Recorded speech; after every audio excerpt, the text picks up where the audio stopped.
Bismillahirrahmanirrahim. Yetimler Vakfı temsilcileri olarak Kurban Bayramı 2025 çalışmaları kapsamında Afrika'nın Mali ülkesine geldik. Şu anda başkent Bamako'dayız. Yetimler Vakfı'nın sponsor olduğu 50 tane yetim kardeşimizin bayram harcıklarını ve Mayıs-Haziran yetim aylıklarını teslim edeceğiz inşallah. Allah hayır sahiplerinden razı olsun. Buradaki yetim kardeşlerimiz adına kendilerine çok teşekkür ediyoruz. Allah hayrınızı kabul etsin. Afrika Mali'den selamlar olsun. Bismillahirrahmanirrahim. Elhamdülillahi Rabbil alemin. Ve salatu ve selamu ala Resulüne Muhammeden alihi ve sahbihi ve sellem. Afrika Mali'deyiz. Yetimler Vakfı'nın verdiği vekaletler doğrultusunda kurbanlarımızı aldık. İnşallah birazdan kesimlere başlayacağız. Allah hayrınızı kabul etsin. Allah'a emanet olun. Afrika Mali'den selamlar. Bismillah. İkinci dağıtımıza başladık. Elhamdülillah yine geldiğimiz yerler yoğundur. Afrika Mali başkentin nüfusu 5 milyonun üzerinde. Mahalleler de haliyle bile kalabalık oluyor. Allah-u Teala hayır sahiplerinden razı olsun. Rabbim hayrınızı kabul etsin. Allah-u Teala ecrinizi bol bol versin. Rabbim size dünyada da iyilik, ahirete de iyilik versin. Allah'a emanet olun. Esselamu Aleyküm ve Rahmetullahi ve Berekatuhu. Bismillah. Yetimler Vakfı aracılığıyla kestirdiğimiz kurbanları kestik. Vekaletlerinizi yerine getirdik. Etleri 4'er kilo olacak şekilde ayarladık. Bunları yetim, mağdur ailelere dağıtacağız inşallah birazdan. Afrika Mali'den selamlar olsun. Kurban Bayramı birinci günü kestiğimiz kurbanların etlerini dağıtmak için bir mahalleye geldik. Halk burada sıraya girmiş. İnşallah bunlara etleri dağıtacağız. Tabi tespit edilmiş ailelerdir bunlar. Sıradan aileler değil bunlar. Hepsinin elinde fişleri var. Fişlere göre etlerini alacaklar inşallah. Allah hayır sahiplerinden razı olsun. Rabbim hayrınızı kabul etsin. Afrika Mali'den selamlar olsun. Bismillahirrahmanirrahim. Esselamu Aleyküm ve Rahmetullahi ve Berekatuhu. Afrika Mali'deyiz. Başkent Bamako'nun Simuh kentindeyiz. Şu an yaptığımız kesimlerin üçüncü kısmını dağıtımda bulunacağız.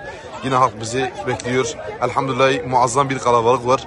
Ve inşallah gönderdiğiniz etler bu ailelere yetecek. Allah hayrınızı kabul etsin. Rabbim sıkıntılarınızı gidersin. Afrika Mali'den binler selam olsun.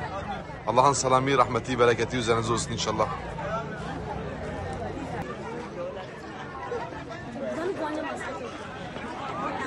Bismillah.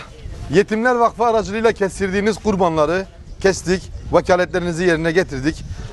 Etleri 4'er kilo olacak şekilde ayarladık. Bunları yetim, mağdur ailelere dağıtacağız inşallah birazdan. Afrika Mali'den selamlar olsun.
Esselamu Aleyküm.